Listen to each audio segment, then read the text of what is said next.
சேப்பதியான பகவான் ஸ்ரீமன் நாராயணன் மண்ணுலகில் மனிதனாக அவதரித்து நம்ம போல இருக்கக்கூடிய சேதனர்களை கரையேற்றணும் அப்படின்னு திருவுள்ளம்பத்தி, அதுக்கு பிறகு அதுக்கான வேதங்கள்லாம் நமக்கு கொடுத்து, சாஸ்திரங்கள்லாம் கொடுத்து, அதுக்கு பிறகு ஆழ்வார்கள் எல்லாம் கொடுத்தா அப்படின்னு நம்முடையதான சாஸ்திரங்களும் சொல்கிறது, புராணங்களும் சொல்கிறது. ஆழ்வார்கள் அதுக்கு பிறகு ஆச்சாரியர்களை கொடுத்து, ஆச்சாரியர்கள் நமக்கு பரமோபகாரம் செய்கிறார். ஆச்சாரியன் பண்ணக்கூடிய உபகாரத்துக்கு நாம் பிரதிபகாரம் அப்படின்னா நம்மளால் பண்ண முடியாதுன்னு சொல்லணும். அதைத்தான் சுவாமி தேசிகன் அதிகார சங்கரத்தில் சொல்லும் பொழுது, ஏற்றி மனத்தெடில் ஞான விளக்கை, ஏற்றி மனத்தெடில் ஞான விளக்கை இருளனைத்தும் மாற்றினவர்க்கு ஒரு கை மாறு மாயனும் காணகில்லான். ஏற்றி மனத்தியழில் ஞான விளக்கை, ஏற்றி மனத்தெழில் ஞான விளக்கை இருளனைத்தும், அஞ்ஞானமாகிறதான இருளை ஆச்சாரியால் தான் நமக்கு போக்குறாளாம்.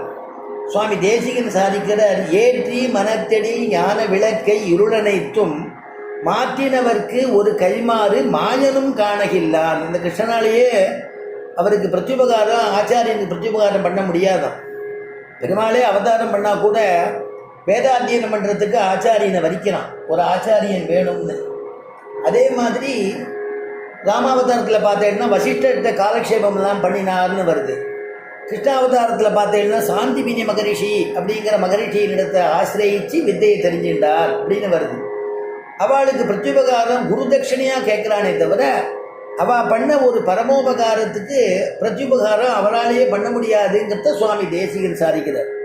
அதனால் அப்படி சொல்லும் பொழுது அதுக்கு ஏன் அப்படின்னா நமக்கு நம்முடைய ஜென்மாவை பற்றி விசேஷமாக சொல்லும் பொழுது, ஜென்மனா ஜாயதே சூத்ரஹா, கர்மணா ஜாயதே துஜஹா, வித்யா ஜாயதே விப்ரஹா, திரிபிகி சோத்ரியம் உச்சதே அப்படின்னு ஸ்லோகம். ஜென்மனா ஜாயத்தே சூத்ரஹான்னு சதுர்த்த வர்ணம். இந்த சப்தத்தை இங்கே வேணால் தைரியமாக சொல்லலாம். வெளியிலெல்லாம் கல்யாண மண்டபத்தில் உபன்யாசம் பண்ண சொன்னால் அந்த இடத்துல நான் சொல்கிறது இல்லை, ஏன்னா யார் என்ன நினச்சிப்பாளோன்னு தோன்றுறது, ஏன்னா எல்லாரும் இருக்கிற இடம் அது. அதனால் சதுர்த்த வர்ணம்னு சொல்லிவிடுறது, யார் புரிஞ்சுக்கிற அளவாக புரிஞ்சுக்கிட்டோன்னு. அதனால் ஜென்மனா ஜாயத்தை, பிறப்புனால எல்லாரும் ஒன்றுங்கிறார் இங்கே இந்த ஸ்லோகத்தில்.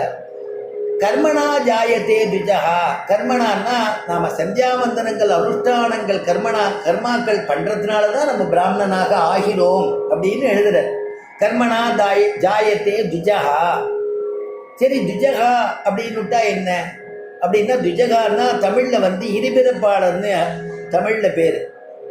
அப்போ இந்த துஜகாங்கிற சப்தம் யார் யாருக்கு சேரும் அப்படின்னா, நம்ம போன்றவாளுக்கும் பிராமணாளுக்கும் சேரும், அதே சமயத்தில் பட்சிகளுக்கும் சேரும் அப்படின்னு அதுக்கு வியாக்கியானம் பண்ணுறார். ஏன் அப்படின்னா, நம்ம அம்மாவனுடைய வயத்திலேருந்து நம்ம வெளியில் பிறக்கும் பொழுது பிறந்துட்டதுனால ஒரு ஜென்மா, அடுத்த பிறப்பு என்ன அப்படின்னா உபநயன சம்ஸ்காரத்தினால ஒரு ஜென்மா.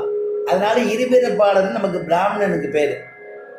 பட்சிகளுக்கு எப்படின்னா, அது முதல்ல முட்டையிடுறது, முட்டையிலேருந்து அதுக்கு அடுத்தது குஞ்சு பறிக்கிறது, அதுக்கு 2 ஜென்மா. அதனால பட்சிக்கும் 2 ஜென்மா, இருபிறப்பாளர். அதனால் கர்மனா ஜாயத்தே துஜஹான்னு பதம் போட்டால், கர்மாவனால பிராமணனாக ஆகிறான்னா, ஏன்னா காயத்ரி சொல்லணும், அனுஷ்டானம் பண்ணணும், பெருமாள் பகவத் பக்தி பண்ணணும், பெருமாளுக்கு பூஜை புரஸ்காரம் பண்ணணும். அப்படிங்கிறதுனால கர்மனா ஜாயத்தே துஜஹா. வித்யா ஜாயத்தே விப்ரஹா, விப்ரன்னு பேர். விப்ரன்னா யாருன்னா, உபநயனமான பிறகு வேதாத்தியனம் பண்ணியிருக்கணும். வேதாத்தியனம் பண்ணி வேதத்தினுடையதான பாஷ்யம், வேதத்தினுடையதான அர்த்தங்களையும் தெரிஞ்சுட்டு அதில் நெருடியாக இருந்து தானும் கடைபிடிக்கக்கூடியவனாக இருக்கணும். அதனால் வித்யா ஜாயத்தே விப்ரஹா, அந்த வித்தை தெரிஞ்சிருந்தவன் என்ன பண்ணணும், வினயத்தோடு இருக்கணுமா. எனக்கு எல்லாம் தெரிஞ்சு கொடுத்துன்னு குதிச்சுட்டான், அகங்காரம் மமக்காரம் எடுத்து கொடுத்தோம்னாக்க யாருமே மதிக்க மாட்டான். வித்தை வேணால் அவன் இடத்துல இருக்கும், யாரும் கிட்டக்க நெருங்க மாட்டான். அவ்வளவு வித்தையும் இருந்து சாத்வீகமாக இருந்து சாந்த ஸ்வரூபியாக இருந்து எதுவுமே தெரியாத போல ஒரு குழந்தை மாதிரி பழகிறதுங்கிறது மகான்களுக்கு தான் முடியும். எல்லாம் தெரிஞ்சுண்டு அப்படி பழகிறதுங்கிறது மகான்களுக்கு தான் புரியும். அவளுடைய அனுகிரகம்தான். வித்யா ஜாயத்தே விப்ரஹா. அப்போ அந்த விப்ரன் எப்படி இருக்கணும் அப்படின்னா, அந்த வித்தை வந்து என்ன வித்தை நம்ம வந்து பெருமாள் இடத்துல கற்றுண்டோமோ அந்த வித்தையை எப்படி பிரயோகிக்கணும். வித்யா ததாதி வினயம் வினயாத்யா